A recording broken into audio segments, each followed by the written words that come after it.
Hello students, my name is Devojit Shah and welcome to my YouTube channel Laws of Physics। तो ये है पराक्रम series का number 8 video और आज के वीडियो में हम डिस्कस करने जा रहे हैं इलेक्ट्रोस्टैटिक पोटेंशियल एंड कैपेसिटेंस से 5 बेहतर न्यूमेरिकल और टॉपिक का नाम क्या है कैपेसिटर। आज के वीडियो में हम capacitor, parallel plate capacitor, spherical capacitor, charge distribution कैसे होता है प्लेट में, उन सब टॉपिक के ऊपर पहले मैं कंसेप्ट डिस्कस करूंगा, उसके बाद मैं 5 बेहतरीन न्यूमेरिकल डिस्कस करूंगा जो आने वाले एग्जाम के लिए बहुत बहुत इंपॉर्टेंट है, क्योंकि कंसेप्ट के बिना न्यूमेरिकल अधूरा है। और मैं डिस्क्रिप्शन बॉक्स में प्लेलिस्ट का लिंक दे दूंगा, जरूर देख लेना। पराक्रम सीरीज का फर्स्ट 7 वीडियो वो तुम्हारे लिए बहुत हेल्पफुल रहेगा। और ये 5 न्यूमेरिकल में जो मैं आज सिखाने जा रहा हूं, ये 5 न्यूमेरिकल में तुम्हें खुद का कॉन्फिडेंस, खुद का प्रैक्टिस और तुमने कितना अचीव किया है वो तुम्हें पता चलेगा अगर तुमने प्रॉपरली किया है। तो अगर नहीं पता तो एक बार जरूर आज का वीडियो देख लेना। तो बिना टाइम वेस्ट के आज का जर्नी स्टार्ट करते हैं। पहले हम लोग न्यूमेरिकल स्टार्ट करने से पहले एक बार कंसेप्ट डिस्कस कर लेते हैं, क्योंकि कंसेप्ट के बिना न्यूमेरिकल अधूरा है। तो क्या है कैपेसिटर? कैपेसिटर है हर एक कंडक्टर जो चार्ज स्टोर कर सकता है और उसका जो एबिलिटी है चार्ज स्टोर करने, उसका हम लोग क्या कहते हैं, कैपेसिटेंस। तो ये है, मान लो कोई एक कंडक्टर है, कंडक्टर को हम लोग Q amount of charge provide कर रहे हैं और अगर delta V amount potential increase हो रहा है तो ये है relation between charge and potential difference. तो Q इक्वल टू क्या होता है, C into delta V। C क्या है? C का नाम है कैपेसिटेंस, मतलब उस कंडक्टर को, मतलब उस कंडक्टर का चार्ज स्टोर करने का एबिलिटी कितना है, उसका नाम है कैपेसिटेंस। और इसका यूनिट क्या है, फैराड। तो नेक्स्ट देखते हैं हम लोग कि एक हमारे पास गोल टाइप का एक स्फेरिकल कंडक्टर है और उसका रेडियस है r, तो उसका कैपेसिटेंस का फॉर्मूला क्या बनता है। हमारे सिलेबस में, नीट के सिलेबस में ये है स्फेरिकल कंडक्टर और एक है तुम्हारा पैरेलल प्लेट और तीसरा है स्फेरिकल और चौथा क्या है, सिलिंड्रिकल प्लेट। ठीक है, इसमें तो तुम्हारा एक ही प्लेट है, स्फेरिकल कंडक्टर, इसमें एक ही प्लेट है। ये सरफेस पर टोटल Q चार्ज डिस्ट्रीब्यूट है और इसका जो कैपेसिटेंस का फॉर्मूला बनता है वो बनता है C equal to 4 pi epsilon R। R क्या, रेडियस। अगर मुझे 1 मीटर रेडियस का एक बनाना है स्फेरिकल कंडक्टर तो ये हो जाएगा कैपेसिटेंस 1 बाई 9 × 10⁹। सर कैसे लिखा, R इक्वल टू 1 और 1 बाई 4 पाई क्या बनता है, 9 × 10⁹। इसका रेसिप्रोकेट करो, 4 पाई एप्सिलॉन उल्टा कर दो, बस आ जाएगा। कैपेसिटेंस का यूनिट क्या है, फैराड। हो गया फैराड। ये टॉपिक बहुत बहुत इंपॉर्टेंट है और आने वाले एग्जाम के लिए भी इंटरेस्टिंग है। ठीक है, देखो charge distribution in metal plate. दोनों मेटल प्लेट में चार्ज डिस्ट्रीब्यूशन कैसे होता है। मान लो ये एक मेटल प्लेट, इसमें चार्ज है 10 कूलम और इसमें 2 कूलम। मैं एक बार दिखा देता हूं, ये बोर्ड में लाइन दिख रहा है, इसमें तुम्हें फीलिंग नहीं आएगा। ठीक है, मैं तुम्हें एक बार दिखा देता हूं। देखो ये है दोनों मेटल प्लेट, ये देखो ये है दोनों मेटल प्लेट। ठीक है, इसके 2 सरफेस है, एक हुआ अंदर वाला सरफेस, एक हुआ बाहर वाला सरफेस। सिमिलरली इसका भी एक अंदर वाला सरफेस है और इसका बाहर वाला सरफेस है। तो दोनों प्लेट के अंदर वाला सरफेस और बाहर वाला सरफेस पे चार्ज क्या होगा, ठीक है, ये मुझे निकालना है। कैसे करेंगे सर, देखो इस प्लेट टोटल चार्ज है 10 कूलम, इसमें है 2 कूलम। अंदर वाला सरफेस, इसका अंदर सरफेस, इसका सरफेस और इसका बाहर वाला सरफेस, चार्ज कितना आएगा। तो बाहर वाला चार्ज को हम लोग कैसे लिखेंगे, टोटल चार्ज को ऐड करो, 10 + 2 कितना है, 12 बाई 2 ये आ रहा है 6 कूलम। इसमें भी 6 कूलम, इसमें भी 6 कूलम। कैसे लिखे सर, 10 + 2 डिवाइड बाई 6। ठीक है, अब इस प्लेट के अंदर वाले सरफेस पे चार्ज कितना आएगा, ध्यान से देखो। टोटल चार्ज है 10 कूलम, तो ये अंदर वाला सरफेस पे आएगा 4 कूलम। सर कैसे, ऐड करो 6 + 4 10, बस खत्म। इस प्लेट पे टोटल चार्ज है 2 कूलम, बाहर वाले सरफेस पे 6 कूलम, तो अंदर वाले सरफेस पे आएगा -4 कूलम। क्यों सर, क्योंकि 6 - 4 2 आता है, बस खत्म। ये दोनों प्लेट है, फिर से इस पे टोटल चार्ज है 8 कूलम, इसमें 6 कूलम। इस प्लेट के बाहर वाले सरफेस और इस प्लेट के बाहर वाले सरफेस चार्ज कितना होगा। कैसे करें सर, सिंपल, एडिशन करो, 2 से डिवाइड करो, खत्म। तो 8 + 6 कितना हो रहा है, 14, 14 बाई 2। इसके प्लेट के बाहर वाला सरफेस 7 कूलम और ये रहा 7 कूलम। ठीक है, अब इस प्लेट के राइट सरफेस, मतलब अंदर वाला सरफेस चार्ज कितना होगा, ये हुआ +1 कूलम, क्योंकि 7 + 1 8, टोटल चार्ज तो सेम रहना चाहिए ना। और इस प्लेट के बाहर वाले सरफेस पे चार्ज है 7 कूलम, तो अंदर वाले सरफेस पे चार्ज होगा -1 कूलम, क्योंकि 7 - 1 6 आ रहा है। ठीक, अब बहुत इंटरेस्टिंग देखो, अब मैंने क्या किया, दोनों प्लेट में से कोई एक प्लेट को मैंने ग्राउंडेड किया, मतलब अर्थिंग कर दिया, अर्थ के साथ कनेक्ट कर दिया। मान लो मैंने इस प्लेट को ग्राउंड के साथ कनेक्ट कर दिया। ठीक, तो अब क्या होगा, दोनों प्लेट के बाहर वाले सरफेस पे चार्ज इमीडिएटली क्या हो जाएगा, 0 कूलम हो जाएगा। ये तुम्हें ध्यान रखना होगा। जब ये दोनों प्लेट को, मतलब कोई एक प्लेट को मैं ग्राउंडेड कर रहा हूं, तो इमीडिएटली दोनों प्लेट के बाहर वाले सरफेस पे क्या होगा, चार्ज 0 हो जाएगा। और एक चीज तुम्हें ध्यान रखना होगा कि जिस प्लेट को मैंने ग्राउंडेड किया है उस प्लेट का चार्ज कॉन्फ़िगरेशन पलट जाएगा। जैसे मैंने इस प्लेट को ग्राउंडेड किया है तो इस प्लेट का चार्ज कॉन्फ़िगरेशन बदलेगा। कैसे सर, देखो इस प्लेट में टोटल चार्ज 10 कूलम ही था, 10 कूलम में रहेगा, तो अभी इस प्लेट का चार्ज कॉन्फ़िगरेशन बदलेगा, लेकिन इस प्लेट का चार्ज कॉन्फ़िगरेशन एज यूजुअल रहेगा। जैसे इस प्लेट में टोटल चार्ज था कितना, 10 कूलम, ठीक है। जैसे ही तुम दोनों प्लेट में से कोई प्लेट ग्राउंड करोगे, इमीडिएटली बाहर वाले सरफेस पे चार्ज क्या होगा, 0 कूलम हो जाएगा, ठीक है। लेकिन इस प्लेट में तो बाबू टोटल चार्ज 10 कूलम ही है, तो इस प्लेट के अंदर वाले सरफेस पे चार्ज होगा 10, क्योंकि 0 + 10 10। अभी इंडक्शन के वजह से इस प्लेट के अंदर वाले सरफेस पे आएगा -10 कूलम। यही चेंज हुआ। जैसे देखो इस प्लेट के अंदर वाले सरफेस पे लास्ट टोटल चार्ज था -4, लेकिन अब वो -10। जब तुम दोनों प्लेट में से कोई एक प्लेट ग्राउंड करो, फिर से बोल रहा हूं, तो इमीडिएटली बाहर वाले सरफेस पे चार्ज 0 हो जाएगा, ठीक। इस प्लेट टोटल चार्ज 10 कूलम ही था, तो 0 + 10 10, लेकिन इंडक्शन के वजह से अभी 10 की वजह से -10, तो इस प्लेट में जो टोटल चार्ज था वो चेंज हो जाएगा। देखो टोटल चार्ज कितना, 2 कूलम, अभी इसमें टोटल चार्ज कितना है, -10 कूलम। ये मैं बोलना चाहता हूं। जैसे फिर से देखो, नेक्स्ट में मान लो ये प्लेट को ग्राउंड कर रहा हूं, ठीक है, ये प्लेट ग्राउंड कर रहा हूं, ठीक है। तो इस प्लेट में टोटल चार्ज कितना था, 8 कूलम, ये 8 कूलम में रहेगा टोटल चार्ज, लेकिन इस प्लेट में टोटल चार्ज चेंज हो जाएगा, ठीक। जिस प्लेट को ग्राउंड कर रहे हो उस प्लेट का चार्ज कॉन्फ़िगरेशन बदल जाता है। जैसे ही तुम ग्राउंडेड किया, दोनों प्लेट के बाहर वाले सरफेस पे चार्ज ऑटोमेटिकली 0 कूलम 0 कूलम, ठीक। अब इस प्लेट के टोटल चार्ज कितना है, 8 कूलम, तो अंदर वाले सरफेस पे 8 कूलम, और इंडक्शन के वजह से ये आएगा -8 कूलम। तो देखो इस प्लेट में टोटल चार्ज तो 8 कूलम ही था, 8 कूलम ही रहा, लेकिन इस प्लेट में टोटल चार्ज पहले कितना, 6 कूलम, अभी कितना, -8 कूलम। तो ये मैं बोलना चाहता हूं। नेक्स्ट हम लोग डिस्कस करेंगे पैरेलल प्लेट कैपेसिटर कंसेप्ट, ठीक है। उसके बाद स्फेरिकल कैपेसिटर, और उसके बाद सिलिंड्रिकल कैपेसिटर, फिर हम लोग जाएंगे न्यूमेरिकल में। कॉपी करो, चलते आगे। तो नेक्स्ट ये देखो parallel plate capacitor. Parallel plate capacitor का सिर्फ मैंने कैपेसिटेंस का फॉर्मूला लिखा है। जो क्वेश्चन इसमें से पूछ सकता है, डायग्राम के कंसेप्ट, मैं वो सब दिखा रहा हूं। देखो पैरेलल प्लेट कैपेसिटर में क्या हो रहा है, पैरेलल प्लेट कैपेसिटर में ये है दोनों प्लेट, ये है दोनों प्लेट एक्चुअली, ठीक है। ये लाइन नहीं है, प्लेट एक्चुअली है 2 डायमेंशन, एक लेंथ होता है, ब्रेथ होता है। अगर तुम्हारा स्क्वायर प्लेट होता है तो देखो दोनों का जो लेंथ और ब्रेथ होगा वो सेम ही होगा, ठीक है, स्क्वायर प्लेट। तो देखो ये है दोनों प्लेट, ठीक है। दोनों प्लेट के बाहर वाले सरफेस पे चार्ज है 0 कूलम, क्योंकि एक प्लेट ग्राउंडेड है, और दोनों प्लेट के अंदर वाले सरफेस पर एक में +Q, दूसरे में -Q। एक्चुअली जनरली कैपेसिटर में क्या होता है, दोनों प्लेट में इक्वल ऑपोजिट चार्ज, ठीक है।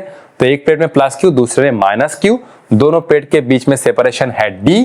ए क्या है, एरिया ऑफ ईच प्लेट, और दोनों प्लेट के बीच में इलेक्ट्रिक फील्ड आता है वो कांस्टेंट आता है, वैल्यू क्या है, σ/ε0। सर सिग्मा क्या है, सिग्मा है तुम्हारा सरफेस चार्ज डेंसिटी, ठीक है। अच्छा, इस प्लेट में सरफेस चार्ज है +σ और इस प्लेट में -σ। सिग्मा का एक्सप्रेशन क्या है, ये हुआ Q/A, ये हुआ सिग्मा, सरफेस चार्ज डेंसिटी। दोनों प्लेट के बीच में अभी मैंने एयर कंसीडर किया है, यूनिफॉर्म इलेक्ट्रिक फील्ड है जिसका वैल्यू क्या है, σ/ε0। तो दोनों प्लेट के बीच में एक पोटेंशियल डिफरेंस आएगा। सर कैसे लिखे, E × D, E का वैल्यू क्या है, σ/ε0D। मान लो तुम सिर्फ याद करके ये गए, तुम्हें बीच का स्टेप ही नहीं पता कि सर डेल्टा V क्या होता है, ठीक। तो डेल्टा V ये होता है दोनों प्लेट के बीच में पोटेंशियल डिफरेंस। C क्या है, कैपेसिटेंस, Q/ΔV। Q कैसे आएगा, σ × A, delta V, σ/d/ε0, A/d। ये है पैरेलल प्लेट कैपेसिटर जब मैंने एयर रखा है। अब कोई डाइलेक्ट्रिक मीडियम मैंने इंसर्ट करा दिया, ठीक है, तो डाइलेक्ट्रिक मीडियम की जगह पर ये कैपेसिटेंस बढ़ जाएगा, और ये क्या होगा, K/ε0A/d, ठीक है। अब हम लोग जाएंगे स्फेरिकल कैपेसिटर और सिलिंड्रिकल कैपेसिटर में, ठीक है। तो चलो 1 2 3, चलो एक बार देख लेते हैं स्फेरिकल और सिलिंड्रिकल कैपेसिटर का फॉर्मूला क्या है, ठीक है। ये है एक स्फेरिकल कंडक्टर जिसका रेडियस है स्मॉल a, और ये रहा दूसरा जिसका रेडियस है स्मॉल b, मतलब ये क्या है, b > a। तो ये बाहर वाला कंडक्टर है ग्राउंडेड, तो इसमें चार्ज टोटल +Q और इसमें है -Q, ठीक है। दोनों प्लेट में इक्वल ऑपोजिट चार्ज है, तो इस कॉन्फ़िगरेशन का जो कैपेसिटेंस आता है वो आता है 4πε0AB/b - a। ये तुम्हें याद रखना होगा, ठीक है।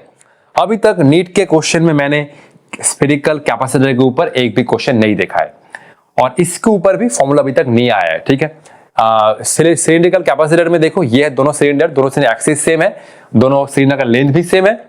एक में है प्लस क्यू, ठीक है, और दूसरे में है तुम्हारा माइनस क्यू, ठीक है। ये प्लस क्यू और इसके अंदर वाले सरफेस पे माइनस क्यू, ठीक है। तो ये होता है 2 pi epsilon L divide by ln b by A. ln क्या है? log e बेस, ठीक है। अभी हमारा कंसेप्ट खत्म, चलते हैं हमारे न्यूमेरिकल्स पे, ठीक है।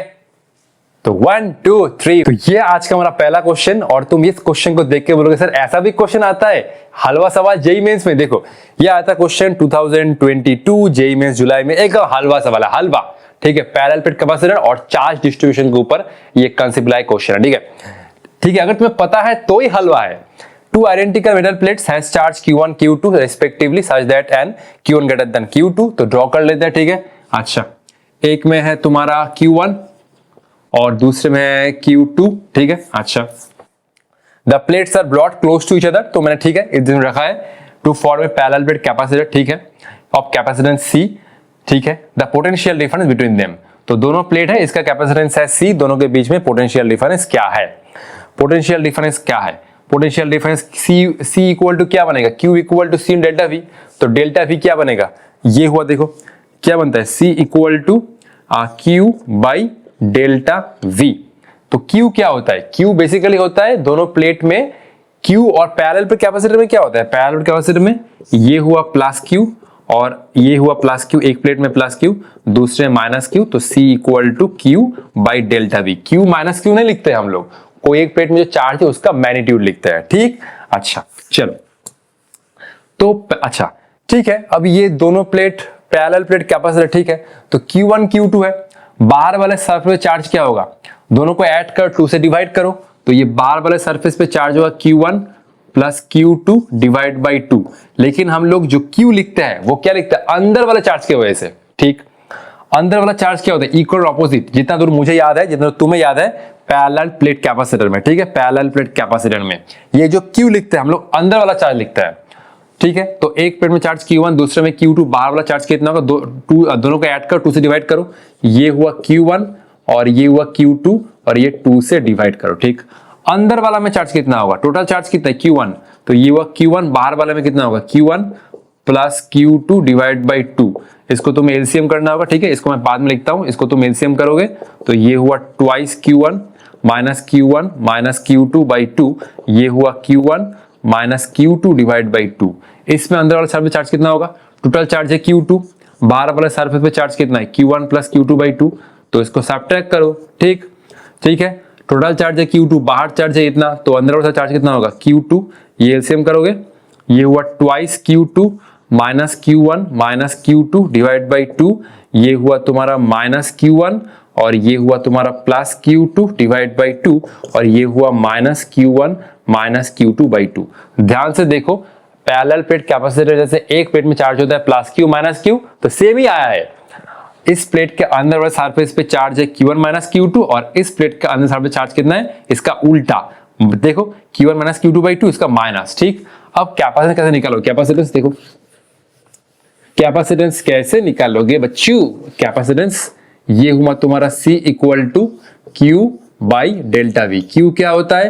अंदर वाला चार्ज, याद रखना कितना अंदर वाला चार्ज, कोई मैग्नीट्यूड, तो Q1 माइनस Q2 बाई 2, ये हुआ Q1 माइनस Q2 बाई 2, ठीक। अच्छा, पोटेंशियल डिफरेंस पूछा था तो ये मैं इधर लिख रहा हूं, ठीक। ये हुआ डेल्टा, पोटेंशियल डिफरेंस पूछा था, ये मैं डेल्टा V कर रहा हूं और ये नीचे में C लिख रहा हूं। Simple, Q equal to C delta V, तो Q का वैल्यू ये लिख दिया और ये हुआ C। कौन सा एक्सप्रेशन है? Q1 minus Q2 by 2C। Option C is 100% correct. तो इस क्वेश्चन को करने के लिए मैक्सिमम 10 सेकंड चाहिए, मैक्सिमम 10 सेकंड, हलवा सवाल है। सिंपल, ये चार्ज डिस्ट्रीब्यूशन करो और delta V equal to Q by C, बस खत्म। इसका चलते हैं नेक्स्ट न्यूमेरिकल पे, ठीक है। तो ये आज का हमारा सेकंड क्वेश्चन और ये क्वेश्चन बहुत शानदार है। ये क्वेश्चन है AIP 2015 का क्वेश्चन है, पैरेलल प्लेट कैपेसिटर और electric field due to parallel plate capacitor, ठीक है। देखो क्वेश्चन क्या है, a parallel plate air capacitor has capacity C, ठीक है। जो C है हम लोग जानते हैं वैल्यू क्या है, epsilon A by D। Distance between the plate small d, potential difference V is applied between the plates, ठीक है। Force of attraction between the plates of parallel capacitor. Sir ये फोर्स ऑफ अट्रैक्शन कहां से आया, force कहां से आता है सर? देखो, तो दोनों प्लेट के बीच में जो फोर्स ऑफ अट्रैक्शन, ऑब्वियसली एक प्लेट में प्लस क्यू, दूसरे में माइनस क्यू, तो दोनों प्लेट एक दूसरे को अट्रैक्ट कर रहा है, ठीक। तो ये है C square V square by 2d, C square V square, अच्छा इसमें सी स्क्वायर वी स्क्वायर, इसमें मैं डी स्क्वायर कर देता हूं, C square V square by D square, C V square by 2d, C V square by D. तो कैसे करें सर? देखो, ये हुआ हमारा पैरेलल प्लेट कैपेसिटर का एक प्लेट, दूसरा प्लेट, इसमें टोटल चार्ज प्लस क्यू और इसमें है माइनस क्यू। सेपरेशन क्या है? ये हुआ डी, ठीक। अब नेट इलेक्ट्रिक फील्ड मत लिखो, नेट इलेक्ट्रिक फील्ड कितना होता है? Sigma by epsilon not. तुम एक इस प्लेट के वजह से लिखो, ठीक है। ये हुआ हमारा प्लेट 1, ठीक है, और ये हुआ हमारा प्लेट 2। तुम कोई एक प्लेट को पकड़ो, तो इस प्लेट के वजह से इलेक्ट्रिक फील्ड होगा इधर, ठीक है। ये हुआ E1, E1 का वैल्यू क्या है? E1 का वैल्यू है सिग्मा बाई 2 एप्सिलॉन नॉट। ये है इस प्लेट में टोटल चार्ज पॉजिटिव है, ठीक है, तो पॉजिटिव चार्ज के वजह से इलेक्ट्रिक फील्ड होता है इससे दूर की तरफ। तो ये हुआ E1, E1 का वैल्यू क्या है? सिग्मा बाई 2 एप्सिलॉन नॉट, क्योंकि गॉस लॉ का जो एप्लीकेशन है electric field due to infinite sheet, ठीक है, तो इनफाइनाइट शीट के वजह से इलेक्ट्रिक फील्ड कितना होता है? सिग्मा बाई 2 एप्सिलॉन नॉट, ठीक है। अच्छा, और इस प्लेट में टोटल चार्ज क्या है? माइनस क्यू, ठीक। तो ऑब्वियसली इस प्लेट के ऊपर इससे इसके उल्टे डायरेक्शन में, मतलब इलेक्ट्रिक फील्ड के उल्टे डायरेक्शन में फोर्स अप्लाई होगा, क्योंकि नेगेटिव चार्ज के ऊपर फोर्स अप्लाई होता है इलेक्ट्रिक फील्ड के उल्टे डायरेक्शन में, ठीक। तो ये F कितना होगा? F मैं लिखूंगा, ये हुआ Q इंटू E1, Q को मैं लिखूंगा, अच्छा Q को मैं लिखूंगा C इंटू V, Q को मैं लिखूंगा C इंटू V। E1 का वैल्यू है सिग्मा बाई 2 एप्सिलॉन नॉट। तो सिग्मा को मुझे रिप्लेस करना है, सिग्मा क्या होता है? Q बाई A, तो ये हुआ CV by 2 epsilon not. Sigma क्या है? Q बाई A, ठीक। अच्छा, तो ये आया फोर्स कितना? CV by CV by 2 epsilon not. अच्छा, Q को रिप्लेस करो, Q को रिप्लेस करो फिर से CV।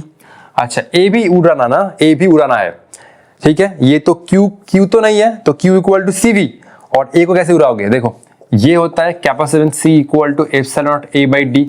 तो A क्या आएगा? A आएगा तुम्हारा, A आएगा CD by epsilon not, 1 by A है, तो 1 बाई A मतलब ये आ जाएगा तुम्हारा एप्सिलॉन नॉट बाई CD, ठीक है। अच्छा, तो इसको मैं थोड़ा सा इरेज कर रहा हूं, ठीक है। तो मैं इस पार्ट को उधर लिख रहा हूं, ठीक है। देखो कैसे लिख रहा हूं, ठीक है। ये हुआ F, अच्छा CV लिखो, CV बाई 2 एप्सिलॉन नॉट लिखो, ठीक। Q तो नहीं है ऑप्शन में, तो Q को फिर से लिखो CV, ठीक है। अच्छा, 1A तो नहीं है, A को उड़ाओ, कैसे? 1 बाई A है, 1 by A means epsilon by CD, तो ये हुआ एप्सिलॉन नॉट, और ये हुआ कैपेसिटेंस, और ये हुआ सेपरेशन। अच्छा, C से C कटा, एप्सिलॉन नॉट से एप्सिलॉन कटा, कि क्या बचा? ये हुआ CV स्क्वायर और ये हुआ 2D। कौन सा ऑप्शन है? ऑप्शन A इज 100% करेक्ट, ठीक है। CV स्क्वायर बाई, अच्छा ऑप्शन ए नहीं है, अरे अरे अरे अरे, एप्सिलॉन क्या चेक कर दो, सी गया, ठीक है। ये कितना हुआ? CV स्क्वायर बाई 2D, ये है option number C, CV square by 2D, ठीक है। चलते हैं क्वेश्चन नंबर 3 पे।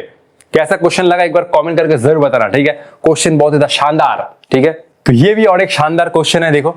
n drops of mercury of equal radii and possessing equal charges combine to form a single spherical drop, ठीक है।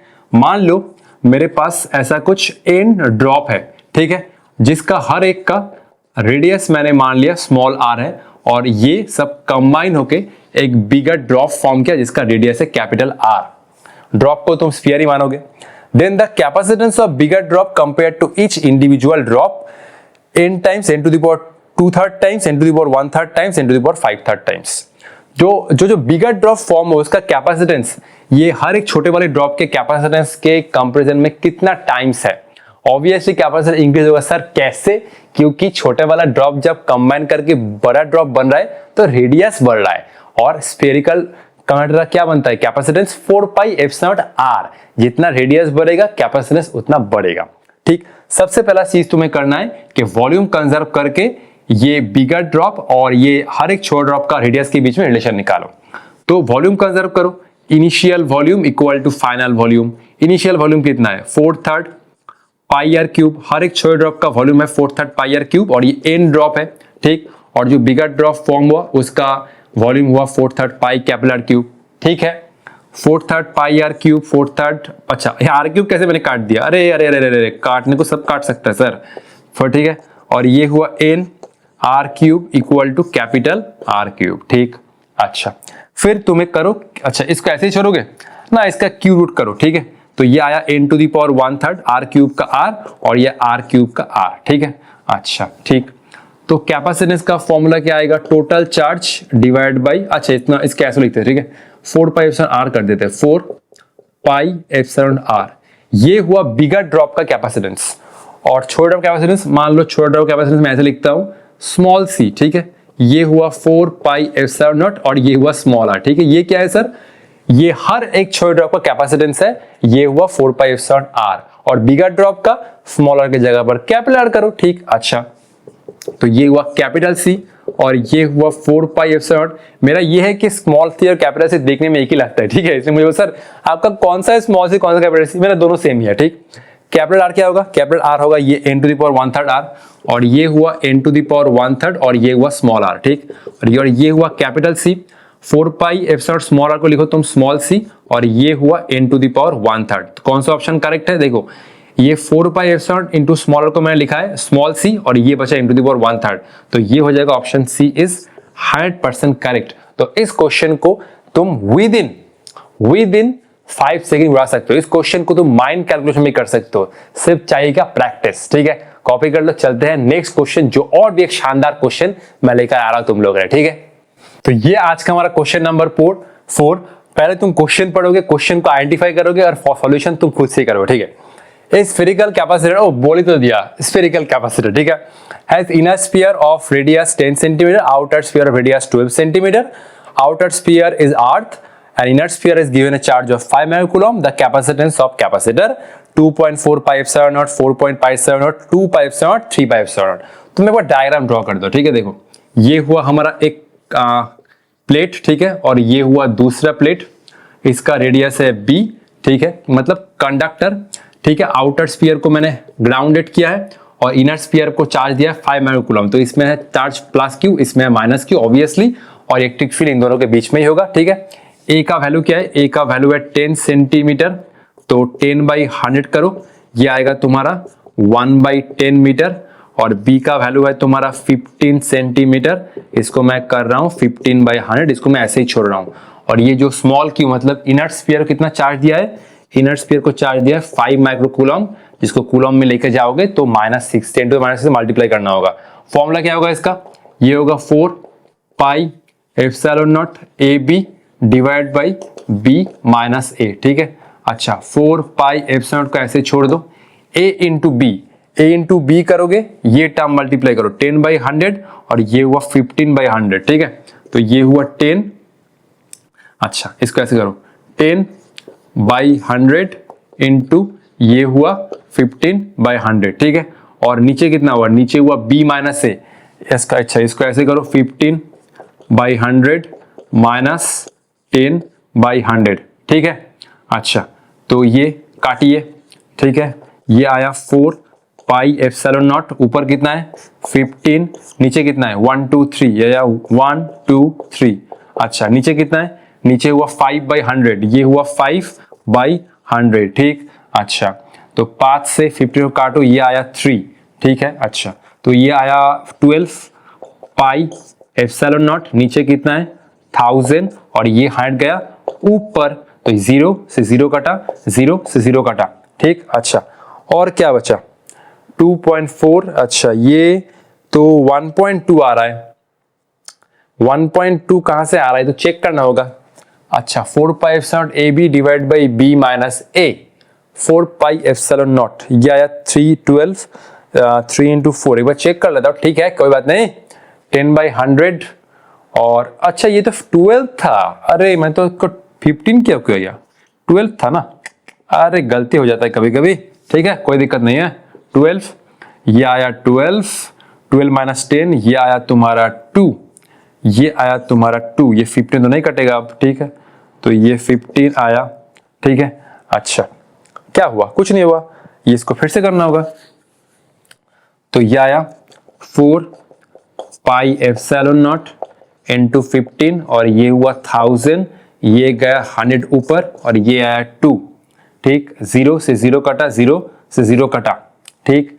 2 से 4 कटा 2, और ये 2 इंटू 15 कितना हुआ, 2 इंटू 15 आया 30, 30/10 कितना आया, 30/10 आया तुम्हारा 3, और ये बचा 3 पाई epsilon not. 50 into 2 30, 30/10 3, 3 pi epsilon not. Option D is 100% correct, ठीक है।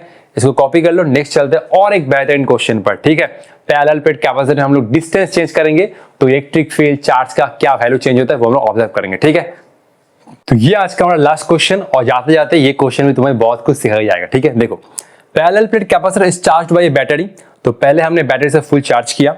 आफ्टर चार्जिंग द कैपेसिटर, ठीक है, बैटरी इज डिस्कनेक्टेड, बैटरी को डिस्कनेक्ट किया, and the distance between the plates is decrease. जो डिस्टेंस था उसको मैंने डिक्रीज किया। तो which is correct? Electric field, short form electric field is not constant. PD मतलब पोटेंशियल डिफरेंस इंक्रीज हुआ है, capacitance is decrease, C is decrease, और store energy is decrease. Store energy का एक्सप्रेशन क्या होता है? Q²/2C या हाफ सीरीज का, वो तो आप सभी लोग पता है, लेकिन मैं इस टॉपिक के ऊपर एक अलग से वीडियो बनाऊंगा, ठीक है, ठीक है। तो ये रहा। अच्छा, अगर देखो बैटरी को मैंने डिस्कनेक्ट किया तो पहला हिंट ये है कि टोटल चार्ज जो इनिशियली था वो बाद में कांस्टेंट रहेगा, ठीक। तो अगर इनिशियल में चार्ज को Q0 लिखता हूं, पोटेंशियल डिफरेंस को V0 लिखता हूं, ठीक है, इलेक्ट्रिक फील्ड को मैं E0 लिखता हूं, कैपेसिटेंस को मैं C0 लिखता हूं, और इनिशियल, ये रहा सब कुछ इनिशियल, ठीक है। ये रहा इनिशियल सिनेरियो जब ये बैटरी के साथ कनेक्ट था, ठीक। अब मैंने बैटरी को क्या किया? डिस्कनेक्ट किया। अब मैंने बैटरी को डिस्कनेक्ट किया, ठीक है, और क्या किया? और मैंने ये जो सेपरेशन है, ठीक है, separation distance between the plates decrease, तो मैंने ये डी को क्या किया? डिक्रीज किया, ठीक है। तो अब इन सभी क्वांटिटीज के ऊपर क्या क्या इफेक्ट होता है मैं एक बार वो सब दिखा दो, ठीक है, बाद में तुम ऑप्शन वेरीफाई कर सकते हो, ठीक। अच्छा, ठीक है। तो बैटरी को डिस्कनेक्ट किया और जो सेपरेशन है डी, ठीक है, उसको मैंने कम किया। तो सबसे पहला चीज, अगर मैंने ये पूरा प्रोसेस मैंने इंसुलेटिंग हैंडल से किया ऑब्वियसली, तो जो चार्ज है वो कांस्टेंट रहता है, ठीक है। बैटरी को तुमने डिस्चार्ज किया, मतलब बैटरी को तुमने डिस्कनेक्ट किया और सेपरेशन तुमने घटाया, लेकिन टोटल चार्ज जो है QF, ठीक है, वो इनिशियल चार्ज ही रहेगा, ठीक। अच्छा, उसके बाद कैपेसिटेंस क्या होगा? कैपेसिटेंस फाइनली क्या होगा? CF इक्वल टू ये हुआ ε0A बाई, एक्चुअली क्या होता है C0 इक्वल टू, मान लो C0 मैं इधर लिख रहा हूं, ठीक है, C0 देखो, C0 में इधर लिख रहा हूं, C0 इक्वल टू ये रहा ε0A बाई D, ठीक है, इसको इधर लिख रहा हूं। अगर तुम्हारा D कम हुआ, तो C बढ़ जाएगा, क्योंकि कैपेसिटेंस D के साथ क्या है? Inversely proportional. अगर D कम हो रहा है तो C बढ़ जाएगा, ठीक है। तो ये CF, ठीक है, CF क्या हो रहा है? इंक्रीज हो रहा है, मतलब फाइनल कैपेसिटेंस इंक्रीज हो रहा है। बाद में ऑप्शन चेक कर रहा हूं, ठीक। अच्छा, उसके बाद इलेक्ट्रिक फील्ड के ऊपर क्या इफेक्ट है? इलेक्ट्रिक फील्ड क्या होता है? इलेक्ट्रिक फील्ड E0 क्या होगा? इलेक्ट्रिक फील्ड इक्वल टू ये मैं लिखूंगा तुम्हारा सिग्मा अपॉन ये मैं लिखूंगा एप्सिलॉन नॉट। तो कोई डायरेक्ट्रिक स्लैब तो मैंने इंसर्ट नहीं किया है, तो इलेक्ट्रिक फील्ड भी क्या रहेगा? इलेक्ट्रिक फील्ड सेम रहेगा, ठीक है, जैसे तुम्हारा चार्ज सेम रहा, ठीक है। EF इक्वल टू E0 ये सेम रहा, और ये चार्ज भी क्या होगा? सेम रहेगा, ठीक। इलेक्ट्रिक फील्ड में कोई चेंज नहीं होगा। पोटेंशियल डिफरेंस क्या था इनिशियली? पोटेंशियल डिफरेंस क्या था? E0 into D. तो पोटेंशियल डिफरेंस डिस्टेंस के साथ, दोनों प्लेट के डिस्टेंस के साथ क्या है? डी की proportional, V0 proportional to D. अगर डी कम हुआ तो पोटेंशियल डिफरेंस भी कम हो जाएगा, ठीक है। तो इसमें लिखूंगा फाइनल पोटेंशियल डिफरेंस क्या हुआ? घट जाएगा, क्योंकि सेपरेशन घटा है तो V0 मतलब VF क्या हो जाएगा? कम हो जाएगा। उसके बाद एनर्जी को मैं लिख सकता हूं U0 इक्वल टू ये मैं लिखूंगा Q²/2C, और ये हुआ UF, ठीक है। UF क्या होगा? देखो चार्ज तो सेम है, लेकिन U0 क्या है? मतलब एनर्जी कैपेसिटेंस के साथ इनवर्सली प्रोपोर्शनल है। कैपेसिटेंस बढ़ा तो U0 क्या होगा? UF घट जाएगा। U0 क्या है? 1/C। इसमें कैपेसिटेंस क्या हुआ? कैपेसिटेंस बढ़ गया तो U0 मतलब एनर्जी घट जाएगा। फिर से बोल देता हूं, तुमने बैटरी को डिस्कनेक्ट किया, सेपरेशन को डिक्रीज किया, तो चार्ज सेम रहेगा, ठीक है। कैपेसिटेंस इंक्रीज होगा क्योंकि ये सेपरेशन के साथ कैपेसिटेंस इनवर्सली प्रोपोर्शनल है। डी कम हुआ, कैपेसिटेंस बढ़ेगा। इलेक्ट्रिक फील्ड सेम रहेगा। पोटेंशियल डिफरेंस क्या हुआ है? डिस्टेंस के साथ डायरेक्टली प्रोपोर्शनल। डिस्टेंस कम हुआ, VF भी कम हो जाएगा। उसके बाद एनर्जी Q²/2C। एनर्जी जो है कैपेसिटेंस के साथ इनवर्सली प्रोपोर्शनल है। कैपेसिटेंस बढ़ा तो ये UF घट जाएगा। अब ऑप्शन चेक करो, electric field is not constant, ये तो ऑप्शन गलत है बाबू। Potential difference is increased, potential difference तो ये घट गया, एरो डाउन मतलब घट गया, ये तो नहीं होगा। कैपेसिटेंस इज डिक्रीज्ड, ये भी नहीं होगा, कैपेसिटेंस तो बड़ा है। स्टोर्ड एनर्जी इज डिक्रीज्ड, हाँ स्टोर्ड एनर्जी डिक्रीज हुआ है, तो ये ऑप्शन डी इज करेक्ट। ठीक है, तो ऐसे तुम्हें सवाल को करना होगा। मान लो तुम्हें कंसेप्ट नहीं पता, सिर्फ तुम्हें एग्जाम में रट के चले गए एफ ए बाई डी और तुम्हें बीच का कंसेप्ट ये नहीं पता, तो तुम 4 मार्क्स खो देगे। ठीक है, और 4 मार्क्स खोने से तुम्हारा बहुत बड़ा नुकसान हो जाएगा। ठीक है, तो हर एक क्वेश्चन, हर एक कॉन्सेप्ट तुम्हारे लिए इंपॉर्टेंट है। ये सब छोटा छोटा कंसेप्ट है, हर एक छोटा छोटा कंसेप्ट ही तुम्हें आगे लेकर जाएगा। ठीक है, तो कंसेप्ट के ऊपर फोकस करना है, सिर्फ फॉर्मूला रटने नहीं चलेगा। अभी जो नीट में क्वेश्चन आ रहा है उसमें तुम्हें कंसेप्ट के ऊपर ध्यान देना होगा। कंसेप्ट न्यूमेरिकल, ऑब्वियसली न्यूमेरिकल तो चाहिए, लेकिन उससे पहले तुम्हें कंसेप्ट समझना होगा कि न्यूमेरिकल को अगर ट्विस्ट करके दे तुम उस क्वेश्चन को कैसे सॉल्व कर सकते हो। ठीक है, तो ठीक है, आज के लिए इतना ही। मिलता है नेक्स्ट वीडियो में। नेक्स्ट वीडियो में हम लोग कैपेसिटेंस और के सीरीज और पैरेलल कॉम्बिनेशन के ऊपर 5 इंपॉर्टेंट न्यूमेरिकल डिस्कस करेंगे। कुछ शानदार शॉर्टकट ट्रिक मैं लेकर आऊंगा जो तुमने कभी नहीं देखा है। ठीक है, तो ठीक है, आज के लिए इतना ही। All the best.